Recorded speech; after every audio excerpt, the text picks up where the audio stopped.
Good morning, dear children. Today we will discuss about the topic Bohr's model of atom. അപ്പോൾ ഈ Bohr model of ആറ്റത്തിന്റെ കുറെ postulates ഉണ്ട്. ഈ postulates ഓരോന്നും one by one ആയിട്ട് നമുക്ക് എക്സ്പ്ലെയിൻ ചെയ്യാം. ഫസ്റ്റ് പോസ്റ്റുലേറ്റ് ആണ് in an atom electrons revolve around the nucleus in a definite circular path called orbits or shells. Rutherford പറഞ്ഞിട്ടുള്ളത് ഒരു ആറ്റം എടുത്തു കഴിഞ്ഞാൽ ആറ്റത്തിന്റെ സെന്ററിലായിട്ട് ഒരു പോസിറ്റീവ്ലി ചാർജ്ഡ് സെന്റർ ഉണ്ട്, that is known as nucleus. ആ ന്യൂക്ലിയസിന് വെളിയിലായിട്ട് ഇലക്ട്രോൺസ് റിവോൾവ് ചെയ്യുന്നു എന്നേ പറഞ്ഞിട്ടേ ഉള്ളൂ, അല്ലാതെ ഒരു ഫിക്സഡ് പാത്തിൽ കൂടെ ഇലക്ട്രോൺസ് റിവോൾവ് ചെയ്യുന്നു എന്ന് റൂദർഫോർഡ് പറഞ്ഞില്ല.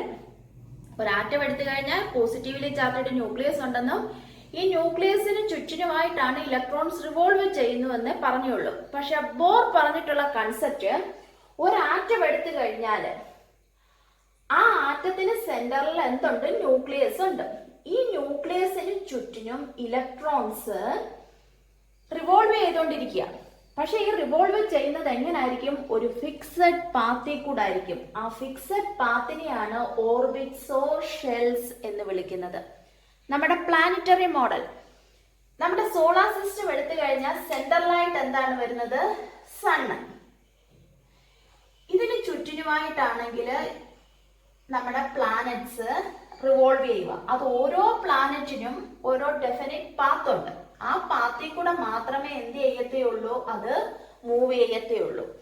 ഇപ്പൊ എർത്ത് എടുക്കുവാണെങ്കിൽ എർത്തിന് മൂവ് ചെയ്യാൻ ഒരു ഡെഫിനിറ്റ് പാത്ത് ഉണ്ട്, അതായിരിക്കത്തില്ല സാറ്റേണിന്റെ. അപ്പൊ ഓരോന്നിനും ഓരോ ഡെഫിനിറ്റ് പാത്ത് ഉണ്ട്. ഇതേപോലെ തന്നെയാണ് നമ്മുടെ ആറ്റം എടുത്തു കഴിഞ്ഞാലും ആറ്റത്തിന്റെ സെന്ററിലായിട്ട് എന്തുണ്ട്? ന്യൂക്ലിയസ്, ഒരു പോസിറ്റീവ്ലി ചാർജ്ഡ് ന്യൂക്ലിയസ്. ഈ ന്യൂക്ലിയസിന് ചുറ്റിനുമാണ് ഇലക്ട്രോൺസ് റിവോൾവ് ചെയ്യുന്നത്. ഇലക്ട്രോൺസ് റിവോൾവ് ചെയ്യുന്നത് ഓരോ ഫിക്സഡ് പാത്തിൽ കൂടെ ആയിരിക്കും. ഈ ഫിക്സഡ് പാത്തിനെയാണ് നമ്മൾ എന്തെന്ന് വിളിക്കുന്നത്? ഓർബിറ്റ്. ഇപ്പം ന്യൂക്ലിയസിന് തൊട്ടടുത്തായിട്ടൊരു പാത്ത്, അതിൽ കൂടെ ഇലക്ട്രോൺസ് റിവോൾവ് ചെയ്യുന്നുണ്ട്. ഇനി അത് കഴിയുമ്പോൾ അടുത്ത പാത്തിൽ കൂടെ വീണ്ടും ഇലക്ട്രോൺസ് റിവോൾവ് ചെയ്യുന്നു. ഇങ്ങനെ ഇലക്ട്രോൺസ് റിവോൾവ് ചെയ്യുന്ന ഈ ഫിക്സഡ് പാത്തിനെയാണ് നമ്മൾ എന്തെന്ന് വിളിക്കുന്നത്? Orbit or shells.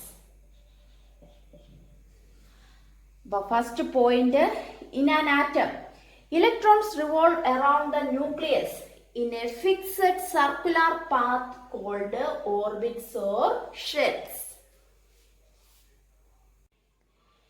Each orbit has a fixed energy and these circular orbits are known as energy levels. It is represented by an integer n is equal to 1, 2, 3, 4, etc. are assigned as k, l, m, n, etc. അപ്പൊ second postulate പറയുന്നത്, നമ്മൾ പറഞ്ഞു ഒരു ആറ്റം എടുത്തു കഴിഞ്ഞാൽ സെന്ററിൽ nucleus, ന്യൂക്ലിയസിന് ചുറ്റിനും ഇലക്ട്രോൺസ് റിവോൾവ് ചെയ്യുന്ന സർക്കുലാർ പാത്ത് ഉണ്ട്.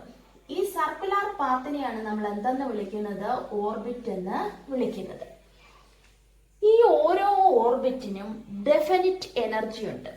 ഇപ്പൊ ന്യൂക്ലിയസിന് തൊട്ടടുത്തുള്ള ഓർബിറ്റ് അല്ലെങ്കിൽ ഷെല്ല്, ഇതിനെ നമ്മൾ റെപ്രസെന്റ് ചെയ്യുന്നതാണ്. ഈ ഓരോ ഷെല്ലിനെയും നമ്മൾ ഇന്റിജർ കൊണ്ട് റെപ്രസെന്റ് ചെയ്യുക എന്ന് പറഞ്ഞാൽ 1, 2, 3, 4 കൊണ്ട് റെപ്രസെന്റ് ചെയ്യുക.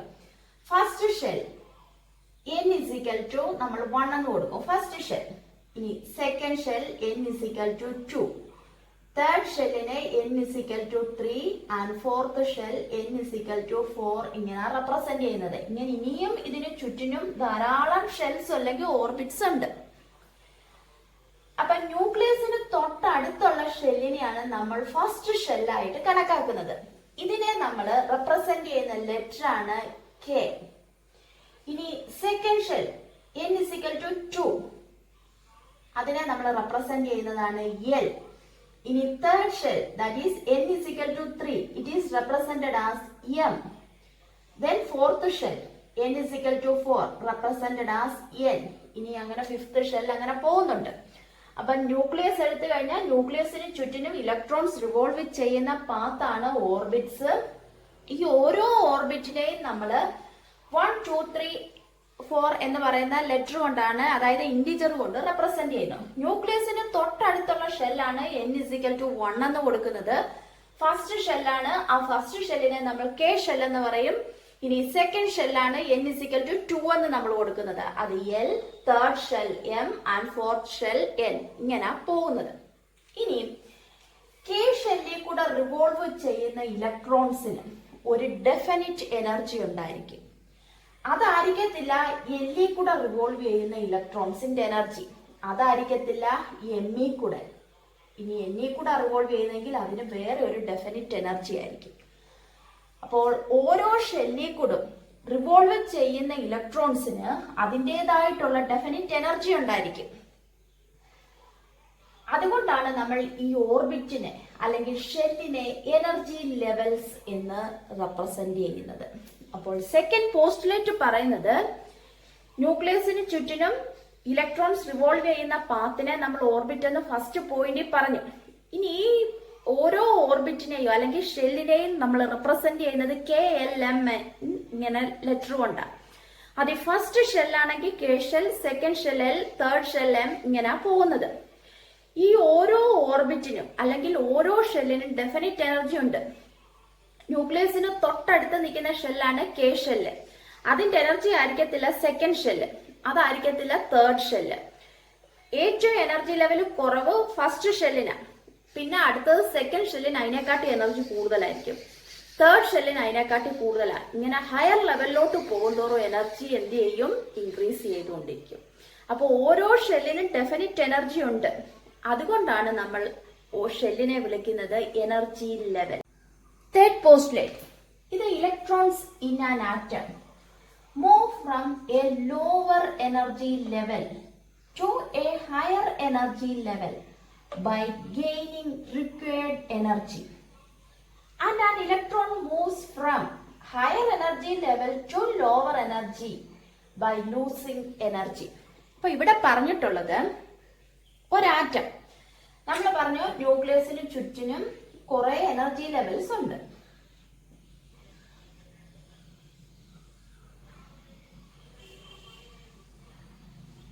അതില് ഏറ്റവും ലോവസ്റ്റ് എനർജി ലെവൽ, അതായത് ഫസ്റ്റ് ഷെല്ലിനാണ് നമ്മൾ ഗ്രൗണ്ട് സ്റ്റേറ്റ് ആയിട്ട് കണക്കാക്കുന്നത്, അതായത് ലോവർ എനർജി ലെവൽ.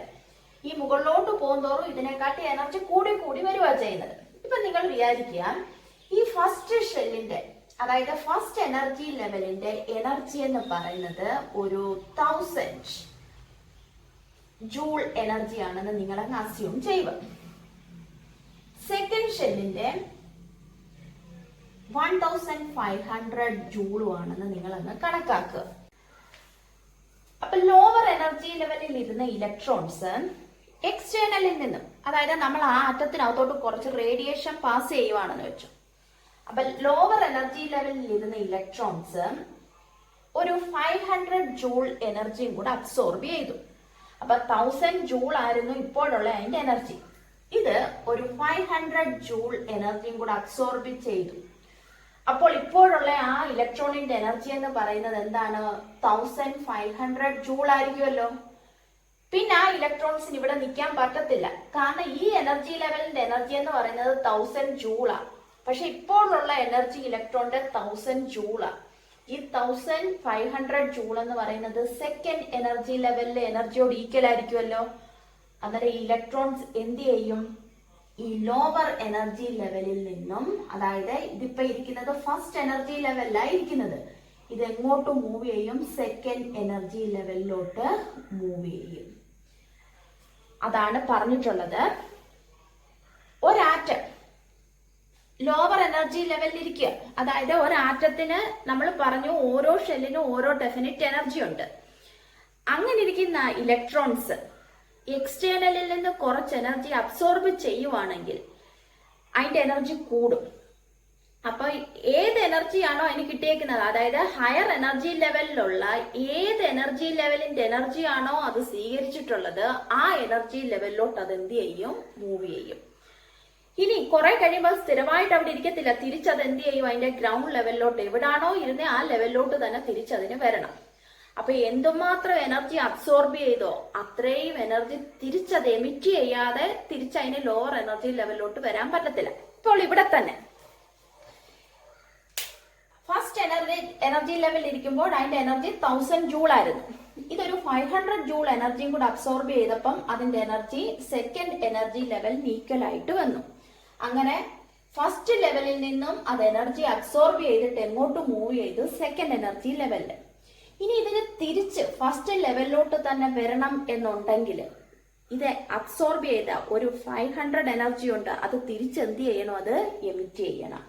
അപ്പൊ തിരിച്ച് 500 ജൂൾ എനർജി അത് എമിറ്റ് ചെയ്ത് കഴിഞ്ഞാൽ ഇത് ലോവറിലോട്ട് തന്നെ തിരിച്ചു വരും. ഹയറിൽ നിന്നും ലോവറിലോട്ട് വരും. ഈ ഹയറിൽ നിന്നും ലോവറിലോട്ട് വരണമെങ്കിൽ അത് എന്തുമാത്രം എനർജിയാണോ അബ്സോർബ് ചെയ്തത് അത്രയും എനർജി അത് തിരിച്ചെന്ത് ചെയ്യണം, എമിറ്റ് ചെയ്യണം. അതാണ് തേർഡ് പോസ്റ്റുലേറ്റ് പറഞ്ഞിട്ടുള്ളത്. ഇത് electrons in an atom move from lower energy level to higher energy level by gaining required energy. അപ്പൊ ലോവർ എനർജി ലെവലിൽ ഇരിക്കുന്ന ഒരു ഇലക്ട്രോണ് ഹയർ എനർജി ലെവലിലോട്ട് മൂവ് ചെയ്യണം എന്നുണ്ടെങ്കിൽ അതിനാവശ്യമായിട്ടുള്ള എനർജി അത് എന്ത് ചെയ്യണം, അബ്സോർബ് ചെയ്യണം. ഏത് എനർജി ലെവലിലാണോ അത് എത്തേണ്ടത് ആ എനർജി അബ്സോർബ് ചെയ്ത് കഴിഞ്ഞാൽ അത് ലോവറിൽ നിന്ന് എവിടോട്ട് മൂവ് ചെയ്യും, ഹയറിലോട്ട്. ഇനി and an electron move from higher energy level to lower energy by losing energy. ഇനി ഹയറിൽ നിന്നും തിരിച്ചതിന്റെ ലോവർ ലെവലിലോട്ട് വരണമെന്നുണ്ടെങ്കിൽ എന്തുമാത്രം എനർജിയാണോ അബ്സോർബ് ചെയ്തത് അത്രയും എനർജി അത് തിരിച്ച് എന്ത് ചെയ്യണം, എമിറ്റ് ചെയ്യണം. നെക്സ്റ്റ്, ഇത് frequency of radiation absorbed or emitted when transition occurs between two stationary states that differ in energy by delta E is given by nu equal delta E by H. നമ്മൾ പറഞ്ഞു, ഇപ്പൊ third postulate നമ്മൾ പറഞ്ഞു ഒരു ആറ്റം എടുത്തു കഴിഞ്ഞാൽ കുറെ എനർജി ലെവൽസ് ഉണ്ടെന്ന് പറഞ്ഞു. ഇപ്പൊ ഫസ്റ്റ് ആണ് n is equal to 1, second energy level 2, n is equal to 3 ഇങ്ങനെ പോവാം. നമ്മളിപ്പോ ഒരു എക്സാമ്പിൾ പറഞ്ഞു. ഫസ്റ്റ് എനർജി ലെവലിന്റെ എനർജി എന്ന് പറയുന്നത് 1000 ജൂൾ ആണെന്ന് അസ്യൂം ചെയ്യും. സെക്കൻഡിന്റെ 1500 ജൂൾ ആണെന്ന് വെച്ചു. എങ്കില് ഇതപ്പോ ഫസ്റ്റ് എനർജി ലെവലിന്റെ എനർജി, ഇത് സെക്കൻഡ് എനർജി ലെവലിന്റെ എനർജി. എങ്കിൽ ഇത് തമ്മിലുള്ള എനർജി ഡിഫറൻസ് അതിനെയാണ് നമ്മൾ ഡെൽറ്റ ഇ എന്ന് പറയുന്നത്. അപ്പോൾ ഡെൽറ്റ ഇ ഈക്വൽ നമുക്ക് ഹയർ എനർജിയിൽ നിന്നും ലോവർ എനർജി മൈനസ് ചെയ്യുമ്പോൾ കിട്ടുന്ന വാല്യൂ ആയിരിക്കുമല്ലോ ഈ എനർജി ഗ്യാപ്പ് അല്ലെങ്കിൽ ഡെൽറ്റ ഇ എന്ന് പറയുന്നത്. അപ്പൊ ഡെൽറ്റ ഇ ഈക്വൽ നമുക്ക് എന്തെന്ന് എഴുതാൻ പറ്റും, E2 മൈനസ് E1. അപ്പൊ ഹയർ എനർജി ലെവലിൽ നിന്നും ലോവർ എനർജി ലെവൽ തമ്മിലുള്ള എനർജി ഡിഫറൻസ് കാൽക്കുലേറ്റ് ചെയ്യുന്നതാണ് delta E, that is E2 minus E1. അപ്പൊ ഈ ഫസ്റ്റ് എനർജി ലെവലിൽ ഇരിക്കുന്ന ഒരു ഇലക്ട്രോൺ സെക്കൻഡ് എനർജി ലെവലിലോട്ട് പോകണമെങ്കിൽ അത് കുറച്ച് റേഡിയേഷൻ അബ്സോർബ് ചെയ്യണമെന്ന് നമ്മൾ പറഞ്ഞു. അപ്പൊ എന്തുമാത്രം ഫ്രീക്വൻസി ഉള്ള റേഡിയേഷൻ ആണ് അത് അബ്സോർബ് ചെയ്യുന്നത് എന്ന് കാൽക്കുലേറ്റ് ചെയ്യുന്ന ഇക്വേഷൻ ആണ് nu is equal to delta E by H. Nu frequency, ആ റേഡിയേഷന്റെ ഫ്രീക്വൻസി ആണ് ന്യൂ. ഈക്വൽ എങ്ങനെ നമുക്ക് കാൽക്കുലേറ്റ് ചെയ്യാം, ഫസ്റ്റ് എനർജി ലെവലും സെക്കൻഡ് എനർജി ലെവലും തമ്മിലുള്ള എനർജി ഡിഫറൻസിനെ H is a constant known as Planck's constant. അതിനൊരു വാല്യൂ ഉണ്ട് കോൺസ്റ്റന്റ്. അപ്പൊ ആ കോൺസ്റ്റന്റ് വാല്യൂം ഈ എനർജി ഡിഫറൻസും തമ്മിലുള്ള വാല്യൂം കൂടെ ഡിവൈഡ് ചെയ്താൽ കിട്ടുന്നത് എന്താണോ അതായിരിക്കും അത് അബ്സോർബ് ചെയ്യുന്ന frequency. Next point, the angular momentum of an electron is an integral multiple of h by 2 pi. അപ്പം ലാസ്റ്റ് പോയിന്റ് പറയുന്നത് ന്യൂക്ലിയസിന് ചുറ്റിനും ഇലക്ട്രോൺസ് റിവോൾവ് ചെയ്യുന്നത് സർക്കുലാർ പാത്തിലാണ് എന്ന് നമ്മൾ പറഞ്ഞു. സർക്കുലാർ പാത്തിൽ മൂവ് ചെയ്തുകൊണ്ടിരിക്കുന്ന ഒരു ഒബ്ജക്റ്റിനുള്ള മൊമെന്റത്തിനെയാണ് ആംഗുലാർ മൊമെന്റം എന്ന് പറയുന്നത്. ഇപ്പൊ ക്ലോക്കിന്റെ സൂചി അത് റിവോൾവ് ചെയ്യുന്നത് സർക്കുലാർ പാത്തിലാണ്. അപ്പോൾ അതിന്റെ മൊമെന്റത്തിനെ നമുക്ക് എന്തെന്ന് പറയാൻ പറ്റും, ആംഗുലാർ മൊമെന്റം. ഇവിടെ ഇലക്ട്രോൺസ് റിവോൾവ് ചെയ്യുന്നത് സർക്കുലാർ പാത്തിലാണ്. അപ്പോൾ അതിനുള്ള മൊമെന്റത്തിനെയാണ് നമ്മൾ എന്തെന്ന് പറയുന്നത്, ആംഗുലാർ മൊമെന്റം. അപ്പോൾ ഓരോ ഓർബിറ്റിൽ കൂടെ ഉള്ള ഇലക്ട്രോൺസിന്റെ ആംഗുലാർ മൊമെന്റം എന്ന് പറയുന്നത് ഇന്റഗ്രൽ മൾട്ടിപ്പിൾ ഓഫ് h/2π ആണെന്ന് പറഞ്ഞു. ഇനി ആംഗുലാർ മൊമെന്റം നമ്മൾ റെപ്രസെന്റ് ചെയ്യുന്നതാണ് കണ്ടുപിടിക്കുന്ന equation mvr. Angular momentum equal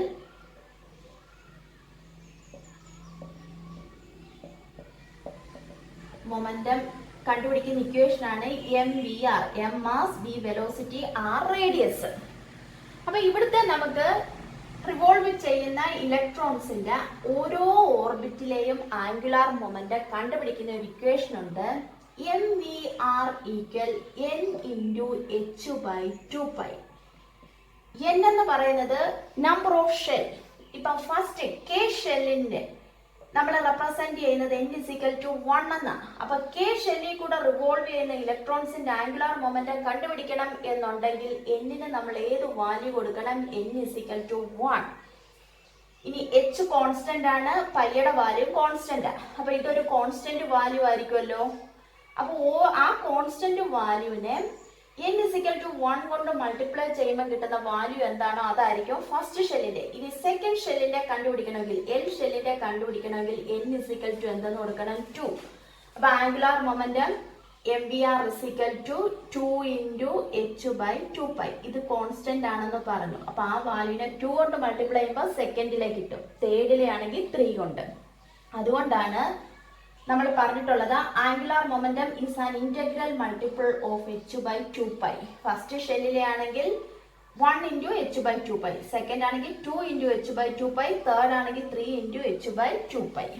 അതാണ് 5th പോയിന്റ് പറഞ്ഞിട്ടുള്ളത്. ഇത് angular momentum of an electron is an integral multiple of h/2π.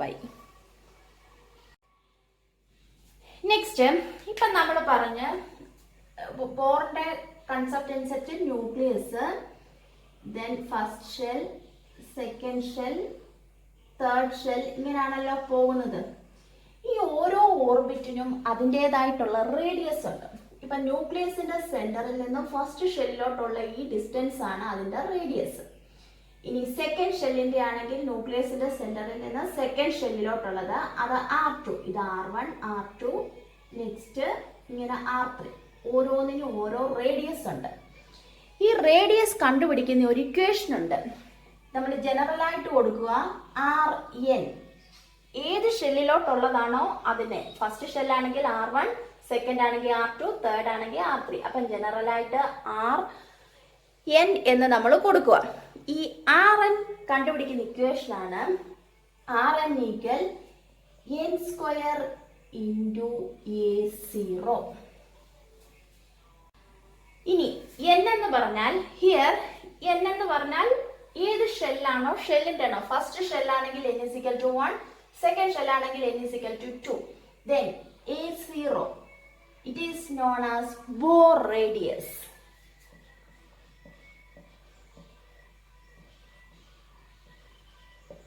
Bore radius.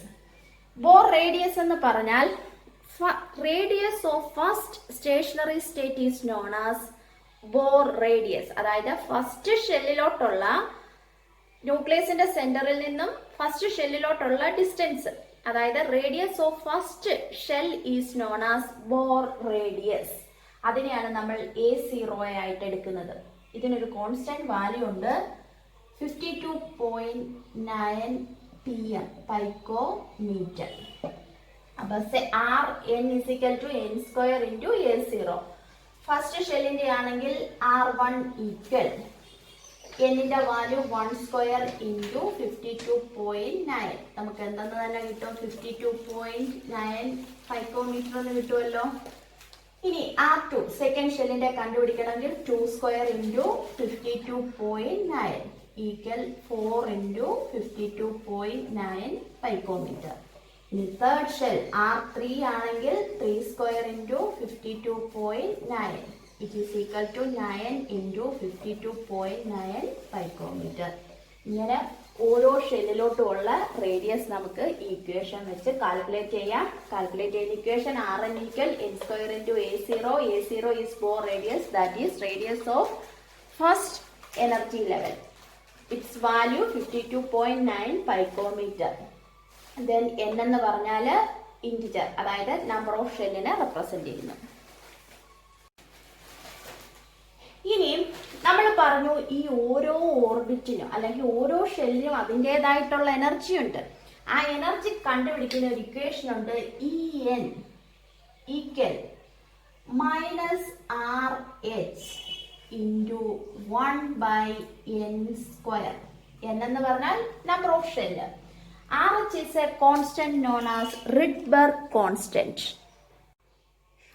RH is a constant, Rydberg constant. ഇതിനൊരു കോൺസ്റ്റന്റ് വാല്യൂ ഉണ്ട്. Value of Rydberg constant 2.18 into 10⁻⁻18 joule. ഈ value പഠിക്കണം, എങ്കിൽ മാത്രമേ നമുക്ക് ഓരോന്നിന്റെ എനർജി ലെവൽ കാൽക്കുലേറ്റ് ചെയ്യാൻ പറ്റൂ. ഇപ്പൊ ഫസ്റ്റ് എനർജി ലെവലിന്റെ വാല്യൂ നമുക്ക് കാൽക്കുലേറ്റ് ചെയ്യണമെങ്കിൽ E1 first energy level equal -RH 2.18 into 10⁻⁻18 into 1/n. n first ആയതുകൊണ്ട് 1². അപ്പൊ എന്തെന്ന് തന്നെ കിട്ടും, -2.18 into 10⁻⁻18 ജൂൾ. ഇനി സെക്കൻഡ് എനർജി ലെവലിന്റെ ആണെങ്കിൽ E2 equal -2.18 into 10⁻⁻18 into 1/n². Second ആയതുകൊണ്ട് എന്നിന്റെ വാല്യൂ 2². ഇനി തേർഡ് ഷെൽ E3 ആണെങ്കിൽ -2.18 into 10⁻⁻18 into 1/3². ഇതായിരിക്കും ഓരോ ഷെല്ലിലെയും എനർജി കാൽക്കുലേറ്റ് ചെയ്യുന്ന ഇക്വേഷൻ. ഇപ്പൊ നമ്മൾ പറഞ്ഞു ബോറിന്റെ മോഡൽ വെച്ച്, അതായത് ബോർ പറഞ്ഞിട്ടുണ്ട് നമുക്ക് ഓരോ ആറ്റത്തിനും ചുറ്റിനുമുള്ള എനർജി ലെവൽസിന്റെ എനർജി കാൽക്കുലേറ്റ് ചെയ്യാനുള്ള equation En = -RH into 1/n² വെച്ച് കാൽക്കുലേറ്റ് ചെയ്യാം. ഇനി ഹൈഡ്രജൻ ലാക് സ്പീഷീസ് എന്ന് പറഞ്ഞാൽ, ഹൈഡ്രജൻ എന്ന് പറഞ്ഞാൽ 1 ഇലക്ട്രോൺ ആറ്റമാണ്. അപ്പൊ ഹൈഡ്രജൻ ലാക് എന്ന് പറയുമ്പോൾ ഒരു ഇലക്ട്രോൺ പറഞ്ഞെങ്കിൽ അത് ഏത് സ്റ്റേറ്റിലായിരിക്കും എക്സിസ്റ്റ് ചെയ്യുന്നത്? അയോൺസ്. എക്സാമ്പിൾ പറഞ്ഞാൽ helium, atomic number of helium 2. That means helium contains 2 electrons. ഇനി ഈ ഹീലിയം ഒരു ഇലക്ട്രോണിനെ നഷ്ടപ്പെട്ട് കഴിഞ്ഞാൽ ഇത് He+ ആയിട്ട് മാറുമല്ലോ. ഈ കേസിൽ ഇവിടുത്തെ ഇലക്ട്രോൺ എന്ന് പറയുന്നത് 1 ഇലക്ട്രോൺ ആയിരിക്കും. Then lithium, atomic number of lithium 3. Atomic number 3 ആയതുകൊണ്ട് lithium has 3 electrons. ഇനി ഇത് 1 ഇലക്ട്രോൺ ആകണമെങ്കിൽ 2 ഇലക്ട്രോൺസ് ഇതിൽ നിന്ന് എന്ത് ചെയ്യണം? നഷ്ടപ്പെടണം. അപ്പൊ ഇത് എന്തായിട്ട് മാറും?